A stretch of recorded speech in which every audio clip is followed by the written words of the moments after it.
We need to think here about a background that really runs from the 1790s to the 1850s. We're talking about a period of 60 plus years. And what is important is that Britain is at war with France after the French Revolution. And in somewhere like Paisley, we've got weavers, skilled workmen who are getting paid piece rates. Now, many of these weavers were also former soldiers, often coming back from the wars with France. And the thing about the Charleston Drum is that supposedly it was at Waterloo in 1815 and comes back with soldiers. And the original drum was liberated, for want of a better expression, from the Battle of Waterloo. So there was some wee Paisley weaver out there, saw the drum and thought, I'm having that. I just don't know how he got it through customs. See, coming through the airport, how did he get that? I just don't know how he did it, but that's how the drum ended up in Paisley, apparently. So what we've got is a population of disgruntled weavers who want more of a say, not only in their wages, quite rightly, but they want more reform in Parliament. They want more democracy. And quite frankly, the weavers are right to be annoyed. It's about people coming together to improve their lot and celebrating that. Now, the drum wasn't just used as martial, it was used to marshal the weavers when there were issues. A bit like a town crier and a bell, you know. And apparently, I discovered this very recently, that it was actually illegal to march to the Charleston Drum. The powers that be could have called out the militia and could have read the Riot Act. So we get a wonderful story in 1856 when the Small Shot and other weavers win their fight. It's a slightly ridiculous fight in some ways because the bosses were refusing to pay for something that was integral to the weaving, the weft stitching, but simply because they couldn't see it, they're saying, no, we're not paying. And before long, what you get are the good citizens of Paisley and elsewhere saying, but this is ridiculous. These weavers are on the right. You know, that beating of the drum every single year is a reminder to everyone that we should take nothing for granted, and that, you know, workers all over the world, even yet, are still suffering that unfairness and discrimination. And I think the Paisley people take a lot of pride in the fact that they stood up against that and hopefully set some trends for workers throughout the country and the world. And that well-won protest merges with the annual July holiday of the weavers, and it marks not only that holiday, that bit of recreation, but for once the workers winning a rightful victory. It is a wonderful story. All I know is that somebody decided to start whacking it and then a bunch of people joined them pretty much, and that was to do with some sort of movement that involves weavers. Well, the drum I carry is actually a replica, because the original drum, as you may or may not know, is in Paisley Museum. Well, it was in 1986. I was a member of the Small Shot Day team. It was a team of 7 years, along with Derek Kyle and Ellen Farmer.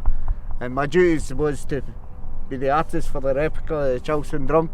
It was just a big wooden drum sitting in this big empty room in the museum when I first went in.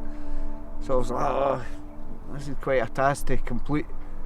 So I just sat in a big empty room in the museum myself for about 3 months painting it. Well, it was quite daunting because I knew it was very important at the time to revive the Small Shot Day Festival, and this was one of the main attractions. So I really put a lot of effort into to complete the work.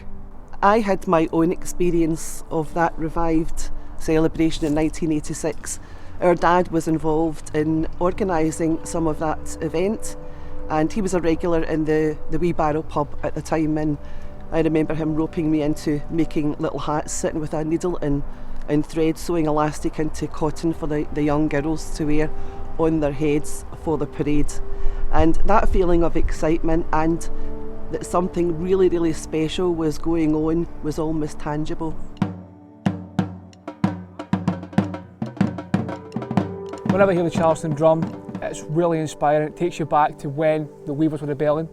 When you heard the Charleston Drum in the street, you knew it was time for action. And that same sentiment and excitement is still held in Paisley to this day.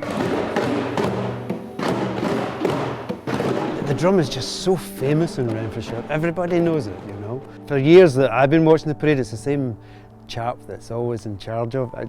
But he's just like probably one of the biggest celebrities in the town, I think, because he's the man. Boom, boom, boom, boom. And it's like that. It's a bit like the Pied Piper, isn't it? Everybody's just drawn in to what he's doing, you know. And everybody knows instantly what's happening. The first parade, it was a car seat belt, and it just looped round my neck and hooked to the front of the drum. It was murder police. It was sore carrying a drum. I split all my knuckles and bruised all my forearms. I didn't have any of the sort of, I suppose you would call it PPE nowadays, but it was just great. And see, the very first time I did it, I realised how important Small Shot Day is. Not just to our culture, but to the people of Paisley. They were lining the streets, they were cheering, they were shouting, kids were waving. It was just great fun. And it's just grown over these years, it's just grown. Hit the cobbles! Everybody out! Beat the drum, the Charleston Drum! Beat the drum, the Charleston Drum! I was really taken by the size of it the first time I saw it. I wouldn't like to carry it. Again, you feel the beat going through, and you can see why it would be used to rally the troops. I was particularly unwell when I started drumming, and the first time I did it, it gave me peace. It was something had been escaping me for quite some time. So Jane Bentley said, "Oh, why don't you come to Buddy Beat?" So I took that big step, and it was a big step. Well, I think quite early on I realised that this was for me. And I could be myself, and over time my confidence, my self-belief, all that kind of stuff just returned, and my life's gone like this, and I'm a much better person than I was when I started 13 years ago. Yeah. I feel it sets the adrenaline going, and it's just a really good feeling. As somebody else in the group said, it releases the happy hormones, the happy chemicals, so you just feel really, really good. Hark, hark to the sound of the Charleston Drum. 'Tis champions of liberty, onward they come. They're to meet in their strength, Down in the old law, and they'll soon show the provost. the way to go. If a Cossyside Cork, Tried the table to smash, the Charleston weavers come down him and crash. they turned out in hunters, determined to win. Marched down Cossyside Street with their Charleston drum. The Cork grew quite frightened when they heard the big drum. And saw the great crowd, full of mischief and fun. So he promised in future to pay the full sum Then they marched back in triumph. with the Charleston drum. Come on, the Paisley weavers. Oh, but it continues on and gets bigger and bigger, you know, because it's a good thing, it's a good revival for Paisley and gets the younger generation to understand their roots and to know a bit about where they come from and what built the town, you know, way back then. Hopefully we can make Paisley a beautiful town again, you know. And the Charleston Drum is certainly one of those things. It beat out a military rhythm at Waterloo when ordinary soldiers were helping to defeat Napoleon and, in a sense, to free Europe. And then later on, it beats out the rhythms of radical reform. It beats out the rhythms of progress. And that progress that the Charleston Drum and the Paisley weavers were involved in is something for which we should be very grateful for today.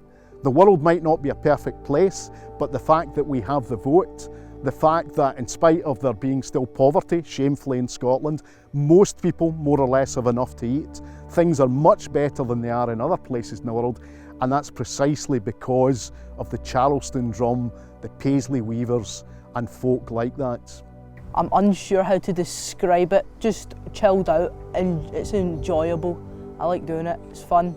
It's cool to do it with other people and get a wee rhythm going. I like doing that. It's quite wholesome. It's an honour, you know, like after all this time it's still a part of Paisley's history, so maybe years to come somebody will research into me and they'll find out more about the Charleston Drum and its deep history. I'm absolutely sure that the Charleston Drum will always play a part in Small Shot Day. It couldn't be Small Shot Day without the Charleston Drum. And, you know, I expect that Small Shot Day is going to get bigger and better every year. Each year we have more people coming out to watch the parade, to join in the festivities in the evening, and I think it's just going to get better and better. I could take up the mantle at some point. I could hit the drum as good as anyone, yeah, definitely. I could lead the march. Any day, just give me a phone call. You know, I haven't really thought about that, because when people say, when are you going to give up, Tony? I normally say about 2 days after I die. You know, so I haven't really considered that. I would love to hand it over to a member of my family, you know. Aye, bro. That's my baby.